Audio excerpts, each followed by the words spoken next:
Yo, what is up, guys? It's your boy Skull and Bones 2 and 2 here, and in today's Gears of War lore video, we are going to be talking about a particular character that was revealed in the E-Day gameplay called Private Mako. He is the complete gear that you see covered head to toe in the traditional armor with a custom helmet with shark teeth.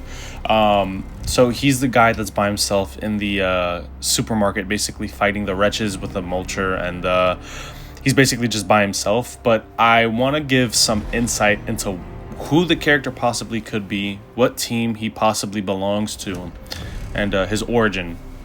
So, Private Mako is a new character being introduced into the Gears of War series via the epidemic going on in Kelowna at the time where we meet him, obviously. And Private Mako seems to be a South Islander. He has that South Islander aesthetic, the voice, but one thing that I want to point out is I also noticed that you're probably saying, how is he a South Islander? Most of the South Islanders in Gears of War, they are not privy to only this. They're not the only ones that do this, but they do leave a lot of traditional island-esque custom things on their armor.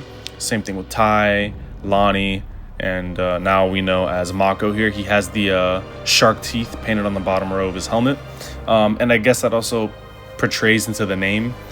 His real life name may be Mako, but in the world there are sharks called Mako sharks, and I can see the relevance they made there. So he as a tribute to his people, culture, his island, he's probably painting his helmet like that. And I also would like to point out the fact that we only meet this guy after the fact that he's supposedly by himself, but Ty Kaliso comes out of nowhere and saves him. Just happens to be there. So it's just like either Ty ran there or told him to hold this position down and evacuate civilians, and then he got to them when Marcus had arrived, or he was just there the whole time and he wasn't really alone. The first option is probably more plausible. But the thing that I want to talk about is Ty is another Islander and Mako is another Islander. Now, Gears of War E-Day is a retcon of the story, so they are changing but keeping a lot of the same lore.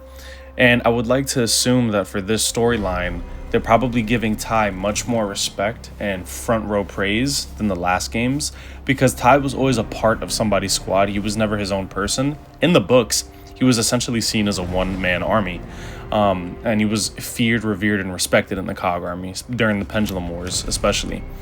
So here I would like to assume that around the time of Kelowna, Ty has his own team. He has his own team, specifically of his people. The whole reason Ty Kaliso even wanted to fight in the war was because his people were being oppressed by the UIR. So I could understand that now in the lore, he probably has his own, squad of South Islanders that join the COG, and this is one of these people that we meet. It's probably also geographically located near the islands that Ty and Mako are from. That's why they're in Kelowna anyways. So there's probably when you're traveling across the sea from fighting wars, you have to take pit stops before you get back into the States. Kelowna was probably that pit stop before they went back to their island. Now, for those who didn't know, the islands were spared from E-Day because of the fact that the Locusts couldn't, make emergence holes through the bedrock on the islands and risk flooding in the Hollow. And so they didn't want to go towards any islands, but they didn't spare any of the cities on the mainland. Some of the mainland cities were spared, like Jacinto, just because of the Jacinto Plateau, which was incredibly dense and hard to break through. So they just kind of steered away from, Jacinto and the islands again, and focused on the cities in the mainland that didn't have as much protection for, emergence holes. So, and that's another thing that I want to talk about too. With Mako, he instantly caught my eye in the trailer. I just thought he was very interesting. A gear that has a custom helmet. You tend to know that we tend to grow attached to certain characters like that. Perfect example is in Gears 4, Gary Carmine. Didn't know much about him. Didn't really have influential status in the campaign, but he had a really cool moniker and design on his uniform, and we knew he was a Carmine, so that drew a lot of fan service and fan favoritism towards him. And he appeared in another game even after he died. So, but back to the main thing, I do think that this is an Islander specific squad. We'll have to see as we get closer to release and play the actual game. But I do think that Ty is leading the squad that Mako is in. Again, Mako is only a private. He's not a leader in any sort of fashion, and so he's going to be following the command of either Marcus or Ty.